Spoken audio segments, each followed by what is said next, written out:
My friends, if you are here, it is because something in you is already stirring, something ancient, something that has been waiting beneath the layers of your sensitivity, beneath years of absorbing what was never yours to carry, beneath the wounded patterns that shape the way you feel the world. And it calls to you now because an empath does not rise by accident. They rise when the psyche can no longer tolerate the imprisonment of their own light, when the unconscious begins to push upward with the force of a forgotten destiny. You may think you are simply tired, or awakening, or drifting into another phase of life, but I assure you, what is moving in you is far older. It is the psyche's instinct for wholeness demanding birth. To be an empath is not merely to feel deeply, but to perceive reality through the emotional field that exists beneath all social masks. It is to sense the tremors inside a person, even when their words are calm, to catch the symbolic meaning that others overlook, to read the room with the same accuracy that others read text. And yet, for most of your life, this gift has not been experienced as a gift at all, but as a burden. You have carried pain that was not yours, anxieties that were not born from your own life, and guilt that was inherited through unspoken psychic contracts you never agreed to. You absorbed because no one else would. You felt because the environment demanded someone to feel. You became the emotional barometer for your family, your relationships, your work, and even for strangers, because your unconscious believed that if you did not feel it, no one would survive it. But what if I told you that your rise begins the moment you stop confusing sensitivity with submission? There is a silent moment in every empath's life, a moment so subtle that it can pass almost unnoticed, when something inside them whispers, "No more." This is not rebellion. It is not resentment. It is not even anger. It is the quiet unveiling of the self, the deeper, stronger, eternal part of you that has observed your entire life with patience and compassion. The self waits for the ego to become exhausted from carrying burdens that do not belong to it. It waits for the moment when your deep feeling stops being an instinctive reaction and begins instead to transform into conscious perception. And when that moment arrives, the empath rises. But rising does not begin outwardly. Rising begins in the symbolic world, the world you encounter in dreams, in repeated emotional patterns, in synchronicities that appear at the edge of your awareness, whispering that your soul is preparing you. The unconscious speaks in symbols because language is too narrow for truth. And many of you, without even knowing it, have been receiving the signs of your rising. Perhaps you have dreamed of water overflowing, as if the emotional realm can no longer hold what you have been forced to contain. Or you dream of walking through a house that was once familiar but now feels cramped, as though you have outgrown the psychic structures of your old life. Or you see a shadow figure, not threatening but observing you, waiting to be acknowledged. This is not darkness. This is the unintegrated power within you, the parts of yourself you abandoned so long ago in order to remain acceptable to a world that feared your intensity. You must understand something essential. The empath's greatest suffering is not their sensitivity, but their self-abandonment. The wound does not come from feeling too much. It comes from believing you must lose yourself in order to keep others comfortable. This belief is the first illusion that must dissolve. You were never meant to shrink your perception to match the blindness of those around you. You were never meant to carry the unresolved shadows of parents, partners, or friends who refused to confront their own inner world. You were never meant to be the emotional healer for people who would not heal themselves. Your sensitivity was not designed to be a sponge. It was designed to be a mirror. And mirrors do not absorb, they reveal. When an empath begins to rise, they stop absorbing the emotional chaos of others and instead begin to observe it with clarity. This is the emergence of what I call psychic differentiation, the capacity to distinguish between what belongs to you and what belongs to the collective unconscious around you. Without this differentiation, you become lost in the emotional fog of others, mistaking their wounds for your identity. With differentiation, however, everything begins to shift. You begin to feel the weight of what you have carried and realize it was never yours. You sense the exhaustion in your body and understand that it traces back to decades of emotional overextension. You look into your own patterns and see that your relationships were never balanced, not because you were weak, but because you gave what others could not reciprocate. You step back from people who once dominated your psychic space, and suddenly the world becomes quieter, clearer, more honest. This clarity is the first sign of ascension. And yet, clarity alone is not enough. Because as soon as you reclaim your boundaries, as soon as you name what is yours and release what is not, the unconscious reveals the next archetype on your path, the shadow. The shadow is not simply the darkness you deny, it is the power you disowned. For empaths, the shadow often contains the very qualities they were punished for: intensity, intuition, emotional truth, boundary making, anger that defends rather than destroys, instincts that protect rather than suppress. The shadow holds your fire, your courage, your discernment, your sovereignty.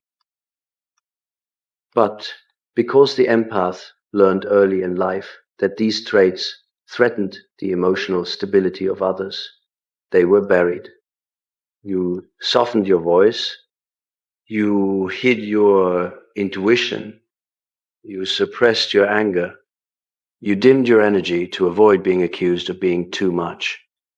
The statement, now, as you rise, the shadow returns not to haunt you, but to be claimed. Many of you fear your own anger, not because it is dangerous, but because you never learned how to wield it consciously. Anger is not violence. Anger is the immune system of the psyche. It is the archetypal warrior that declares, "My soul is not available for exploitation." When an empath integrates their anger, they awaken a power that is both fierce and compassionate, a boundary made of truth rather than fear. And that is when the strongest version of the empath begins to emerge. Most people believe the empath's strength is in softness. But softness without boundaries is not strength, it is sacrifice. Strength emerges when softness and sovereignty unite. When empathy meets discernment. When compassion stands beside instinct. When your emotional intelligence is guided not by fear, but by awareness. The empath who rises becomes something the world has rarely seen. A soul who can feel deeply without losing themselves. A spirit who can love without absorbing.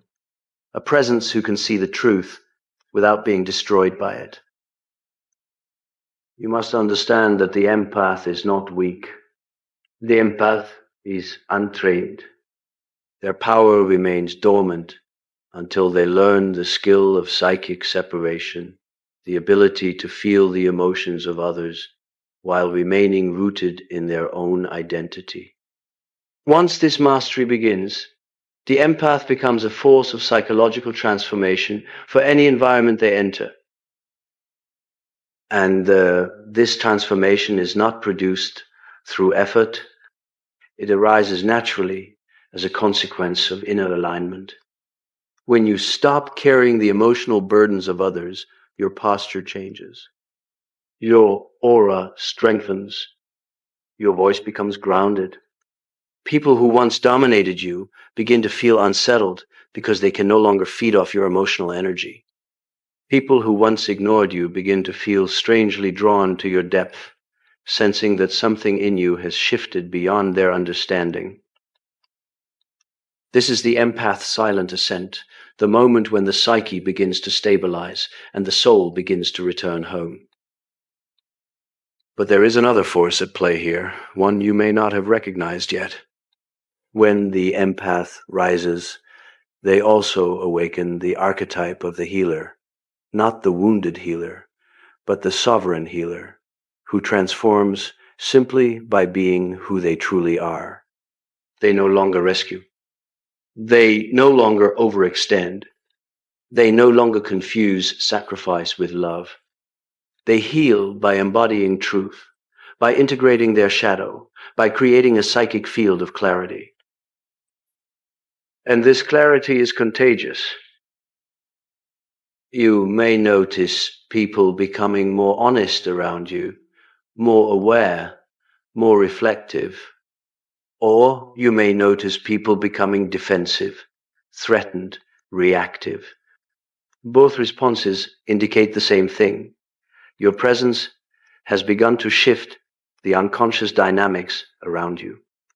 You are no longer the emotional sponge of your environment.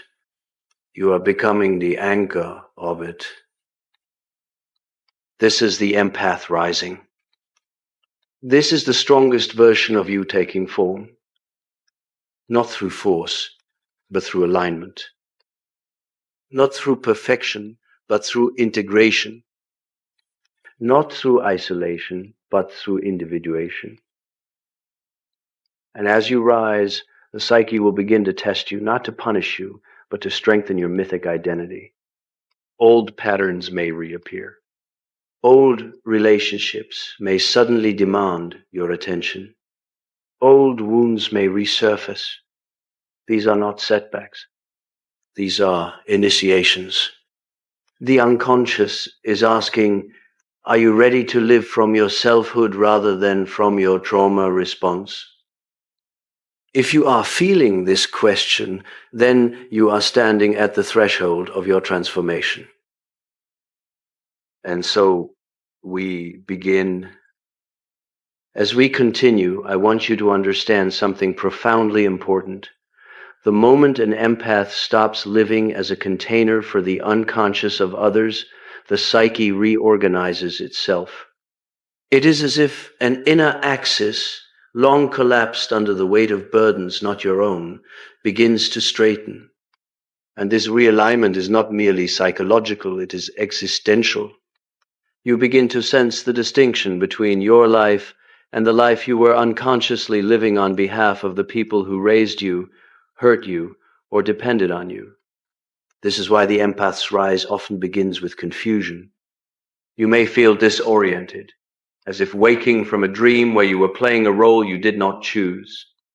You may look at your past and realize that your identity was shaped around protecting the emotional instability of others. This realization can be both liberating and terrifying, because it forces you to confront a truth few are willing to acknowledge. Empathic overfunctioning is often a survival strategy developed in childhood. You learned that feeling the room before you entered it kept you safe. You learned that anticipating the emotions of adults prevented chaos. You learned that silence could soften tension. You learned that disappearing emotionally allowed others to stay intact. You became sensitive not because you were fragile, but because your environment demanded hyperperception. And now, as the unconscious pushes you toward your rising, this survival strategy begins to crack. Many empaths fear this cracking because it feels like losing control. But what is actually happening is the loss of a false identity, the identity built on caretaking, emotional labor, quiet suffering, psychic attunement at the cost of your own soul. As that identity dissolves, the true self begins to unfold, and with it emerges a new archetypal energy that the empath has long suppressed, the warrior of the psyche. You may not recognize this energy at first. It may feel like irritation, restlessness, a sudden intolerance for emotional manipulation, a deep fatigue with being the strong one, or a quiet internal voice saying, I am done. This is not burnout. This is sovereignty awakening. The psyche is reclaiming territory you abandoned years ago. It is calling back the power you left in the hands of those who shaped your emotional world. It is retrieving pieces of your instinct that you gave away because you believed empathy required self-erasure.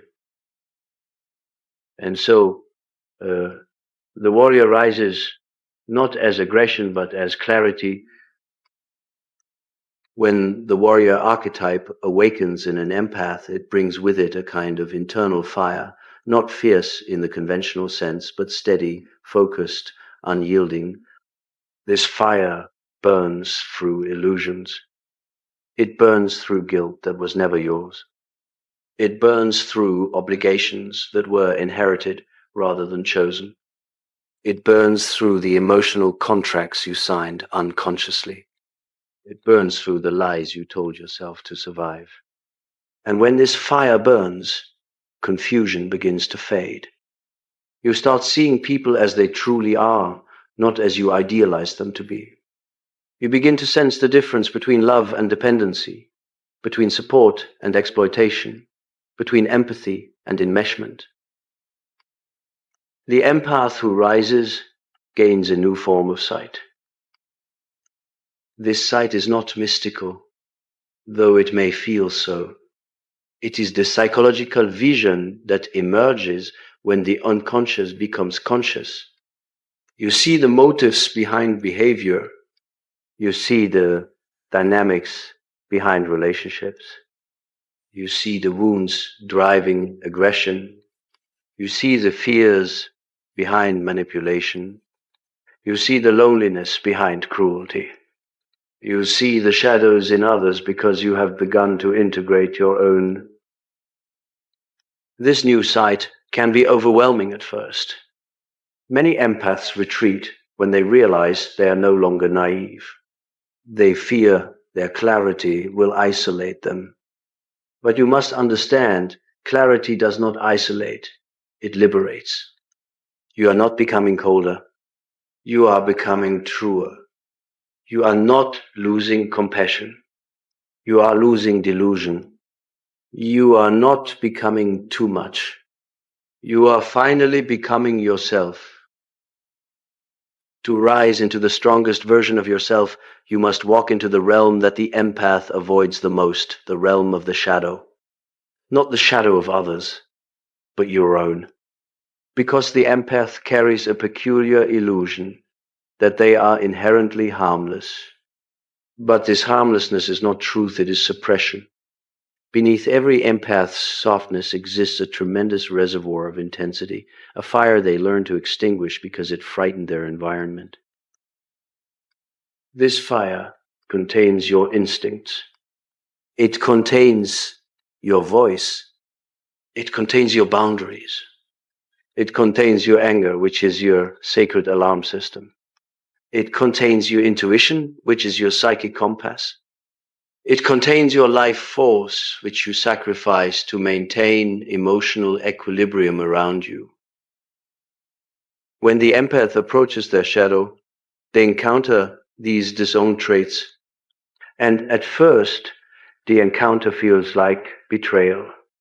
You may think, this anger cannot be mine. This power feels foreign. But what you feel is not foreign, it is forgotten. You did not lose it, you muted it. Now, the unconscious is returning it to you. In dreams, you may see yourself fighting, defending, running, shouting, breaking through walls, surviving storms, encountering fierce animals. These dreams are not signs of chaos. They are signs that your instincts are returning. The psyche is reteaching you the language of your own power. For example, a recurring dream of wolves surrounding you may symbolize your inner strength, waking, pack instincts returning, or your natural ability to sense danger sharpening. A dream of fire erupting in a familiar room may symbolize the destruction of outdated emotional patterns. A dream of standing on a cliff overlooking vast water may indicate that you are beginning to separate your identity from the collective emotional field. These dream symbols are not random.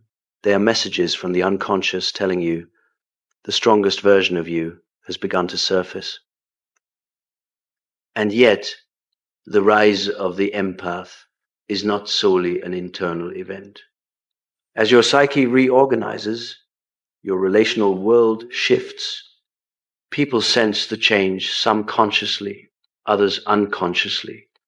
Those who benefited from your self-abandonment may become uncomfortable. They may accuse you of changing. They may call you selfish, distant, cold, ungrateful.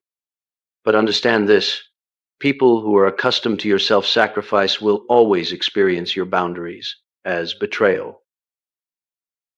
Your rise will destabilize the dynamics that depended on your silence.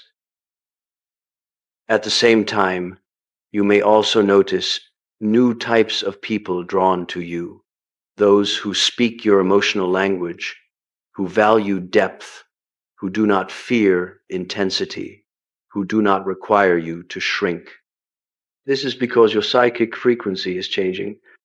You are no longer broadcasting the energy of "I will carry your pain so you don't have to." You are broadcasting "I see truth, I honor myself, and I choose consciously." We need this. The rise of an empath is not only psychological, it is energetic.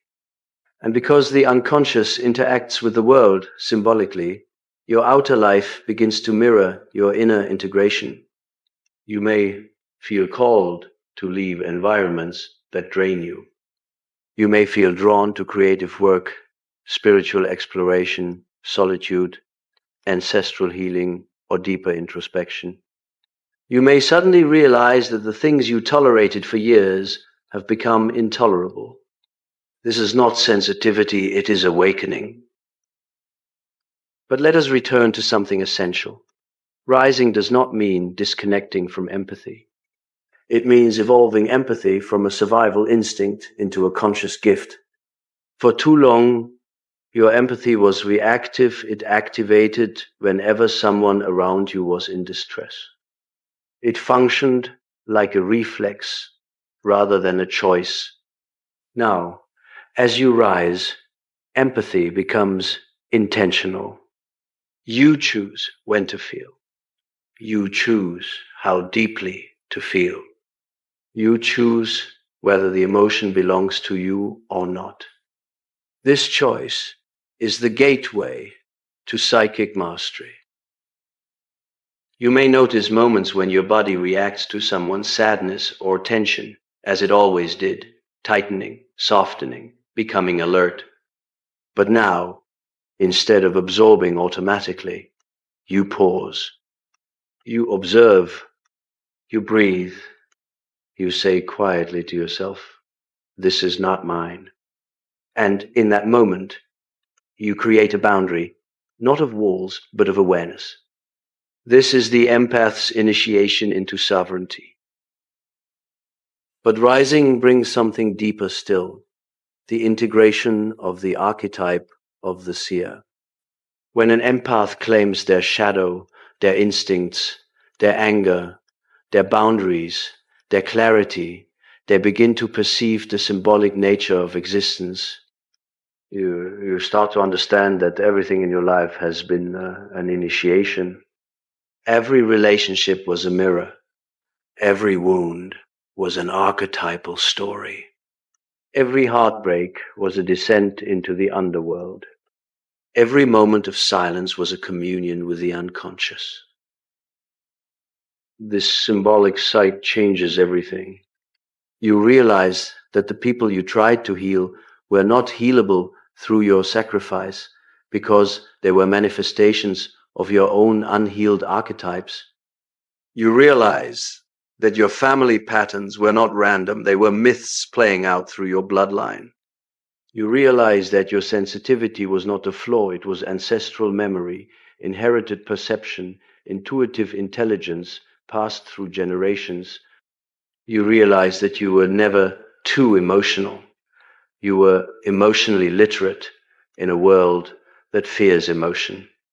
You realize that God, the unconscious, fate, whatever name you choose, placed you exactly where you needed to be to forge the self.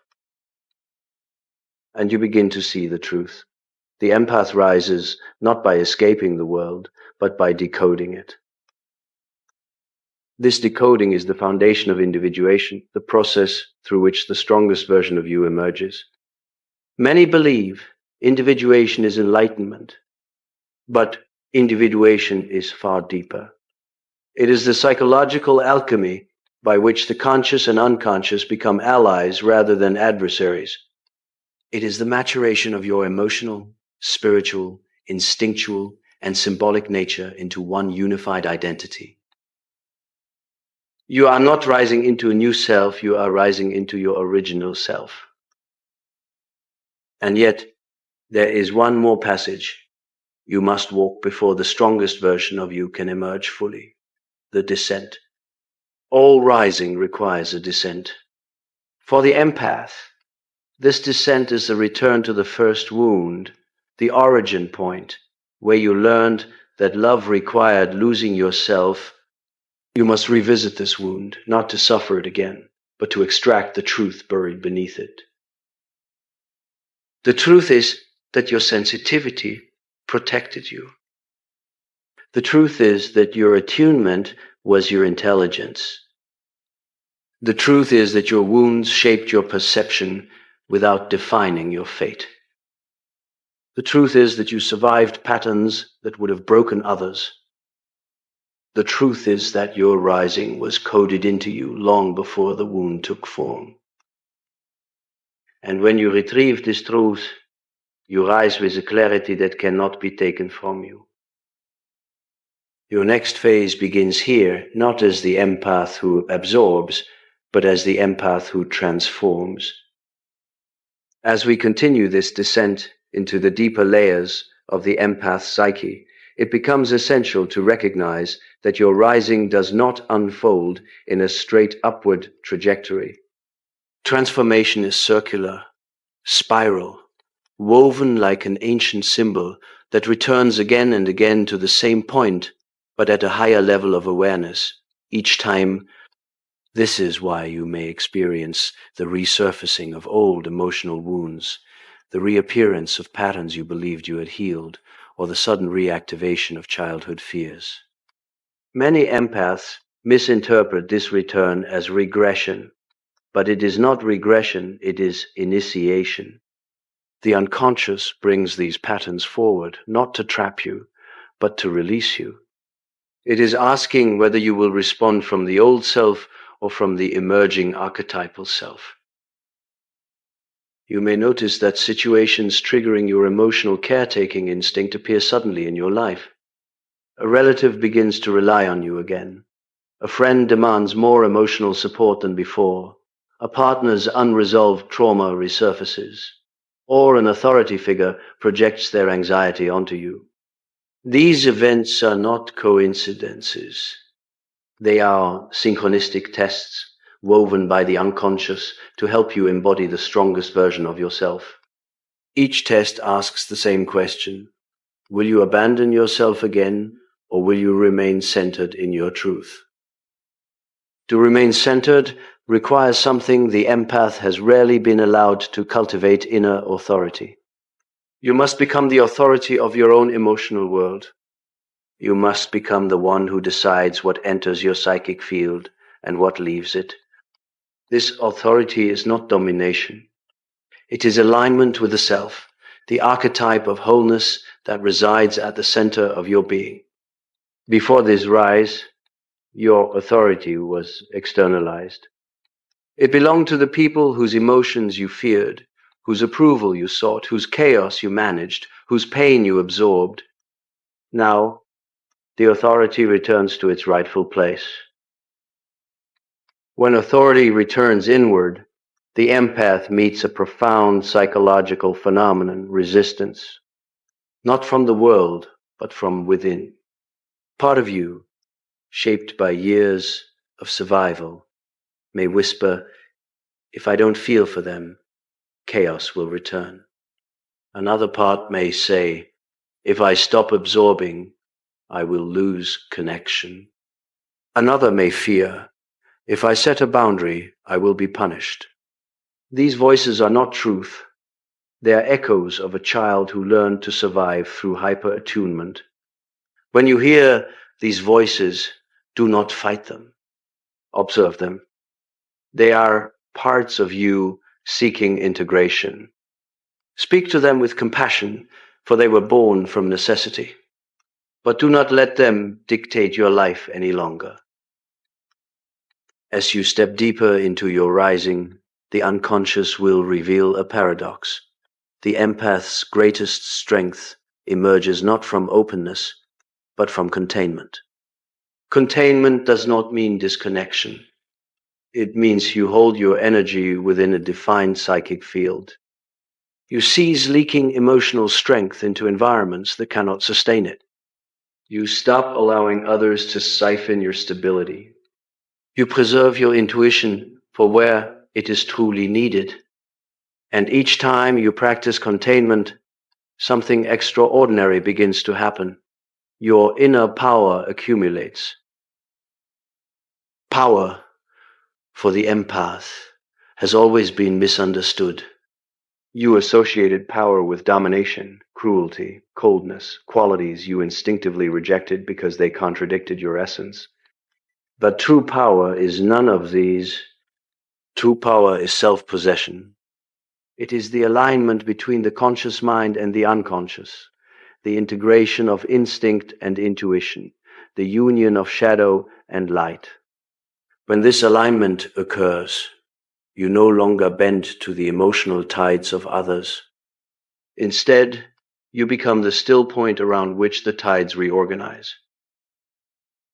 This still point is the center of your rising. But to reach this center, you must confront another archetypal figure that has been hidden in your psyche, the wounded inner child. This child carries the memories of overwhelm, the moments when you felt responsible for emotions too heavy for you, the times when you protected adults who should have protected you, the silence you adopted to avoid punishment, the deep sense of shame that arose not from wrongdoing but from being emotionally different. Many empaths avoid this child because they fear collapsing back into helplessness. But understand this, you are not returning to re-experience the wound, you are returning to retrieve the power trapped within it. Every childhood wound contains a fragment of your original self. When the empath finally turns toward this child, something extraordinary occurs. The child does not need explanation or logic. The child needs presence. When you offer that presence, you are not comforting weakness, you are integrating strength. The empath's childhood sensitivity was not fragility, it was a raw, unfiltered connection to the unconscious. This sensitivity, misunderstood and mishandled, became a source of pain. But once held with awareness, it becomes the foundation of your intuitive genius. After this integration, the empath begins to experience a shift in emotional texture. You no longer feel emotions as invasions. You feel them as information. You no longer drown in other people's pain. You observe it from the shore. You no longer anticipate emotional storms with anxiety. You sense them with neutrality. This shift does not make you less empathic. It makes you wise. But wisdom brings another challenge, the collapse of illusions. Every empath carries illusions that once protected them. The illusion that if you love deeply enough, you can heal another's wounds. The illusion that your worth is tied to your helpfulness. The illusion that being needed is the same as being valued. The illusion that peace comes from making others comfortable. These illusions may crumble painfully, but their collapse makes space for truth. And the truth is simple. You were never meant to be a vessel for the unhealed unconscious of others. You were meant to be a mirror reflecting their truth, a bridge between the visible and the invisible, a translator of intuition, a guide through emotional terrain, a stabilizing presence for those who are ready to grow, not for those who demand your sacrifice. This truth ushers in the next archetype, the sovereign empath. This is the empath who walks with clarity rather than confusion, with boundaries rather than guilt, with discernment rather than fear. The sovereign empath no longer participates in relationships that diminish their identity. They no longer confuse compassion with over-responsibility. They no longer mistake chaos for connection. They no longer trade their inner peace for external approval. Their empathy becomes a choice, not an obligation. Once this sovereignty awakens, life begins to reorganize itself around your inner truth. You may notice sudden endings, relationships, habits, environments, obligations. These endings are not losses, they are recalibrations. The unconscious removes what cannot support your rising. It clears space for people who can meet your depth without fearing it, for opportunities that align with your intuitive purpose, for experiences that expand your psyche rather than compress it. And in this clearing, something magnificent emerges, your authentic voice. For years, your voice was shaped by caution. You softened truth so others wouldn't feel threatened. You moderated your insights so you wouldn't be misunderstood. You dimmed your intuition so you wouldn't seem too intense. But now, the voice returning to you is unfiltered, steady, grounded in the authority of the self. You begin speaking from a deeper center, not to be heard, not to be validated, but because truth has become your natural frequency. This voice does not seek dominance. It seeks resonance, and those who are attuned will feel it immediately. They may say you feel different, stronger, clearer, more grounded, even if they cannot explain why. What they are sensing is not personality, but alignment. But your rising does not end here. There is one more layer, the layer that reveals the true purpose of the empath, the emergence of the inner mystic. When the empath integrates the shadow, retrieves the inner child, claims the sovereign, and establishes inner authority, something extraordinary begins to happen. Your intuition sharpens into insight. Your emotional perception transforms into symbolic understanding.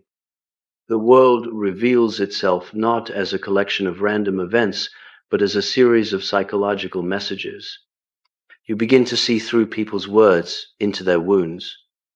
You interpret silence as clearly as language. You feel the undercurrents beneath relationships. You sense the archetypal patterns shaping human behavior. And in these moments, the empath discovers their true power, the ability to navigate the symbolic world with consciousness. This is the realm that most people never enter, the realm of dreams, synchronicities, unconscious communication, intuitive foresight, ancestral memory, archetypal projection.